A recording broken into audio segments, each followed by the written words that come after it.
कापडाच्या 2 पीसपासून आपण पाऊच तयार करणार आहोत। त्यासाठी दोन्ही पीसची रुंदी 7 इंच आणि लांबी 11 इंच घेतलेली आहे। एक पीस असा फोल्ड करून त्यावरती आपण त्याचा मध्यावरती खूण करून घ्यायची आणि 7 इंच लांबीची ही चेन घेऊन आपण त्यावरती अशी मधोमध ठेवून आता यावरती आपण एक शिलाई करून घेऊया। शिलाई करून घेतल्यानंतर आता आपण हा भाग असा ठेवायचा आहे आणि दुसऱ्या भागाला पण असं मध्यावरती घडी करून घ्यायची आहे आणि आता खूण केलेला भाग असा हा मध्ये ठेवून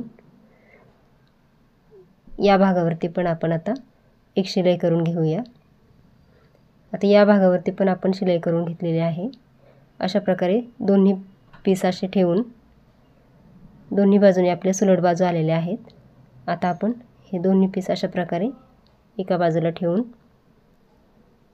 थोडासा भाग आपण सुलट करण्यासाठी शिवायचा ठेवायचा आहे आणि बाहेरच्या बाजूला आपण शिलाई करून घेऊया। आता थोडासा भाग शिवायचा ठेवून आपण पूर्ण भागाला शिलाई करून घेतलेली आहे। बॉटम तयार करून घेऊया। 1 बाय 1 इंचाचे आपण बॉटम तयार केलेले आहेत। आता हा बॉटम आपण आखून घ्यायचा आहे। याप्रमाणेच आपण चारही बॉटम तयार करून घेऊ आणि आता हे बॉटम आपण कट करून घेऊया। या भागाप्रमाणेच आपण इतर बॉटमही कट करून अशा प्रकारे या बॉटमवरती शिलाई करून घेऊया। चारही बॉटम आपले आता तयार करून झालेले आहेत।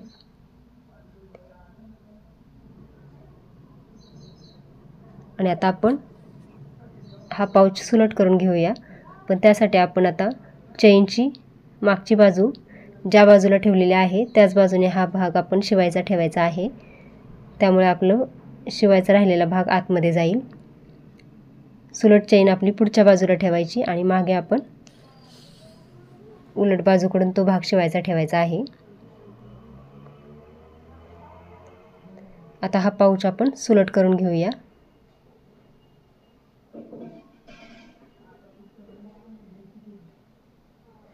अशा प्रकारे हा पाऊच आपला शिवून झालेला आहे। शिवायचा राहिलेला भाग आता आपण शिवून घेऊया। कमी खर्चात आणि अस्तर किंवा फोम न वापरता सुंदर असा आपला हा छोटासा पाऊच तयार झालेला आहे। त्याचा वापर आपण कॉस्मेटिक पाऊच किंवा शिवणाचं साहित्य किंवा इतरही काही साहित्य ठेवण्यासाठी आपण करू शकतो। अशा प्रकारे खूपच कमी वेळेत कमी साहित्यात आपला हा सुंदर असा पाऊच शिवून तयार झालेला आहे। व्हिडिओ आवडल्यास व्हिडिओला लाईक करा, शेअर करा आणि कमेंट करा आणि हा पाऊच नक्की शिवून बघा। व्हिडिओ इथपर्यंत पाहिल्याबद्दल धन्यवाद।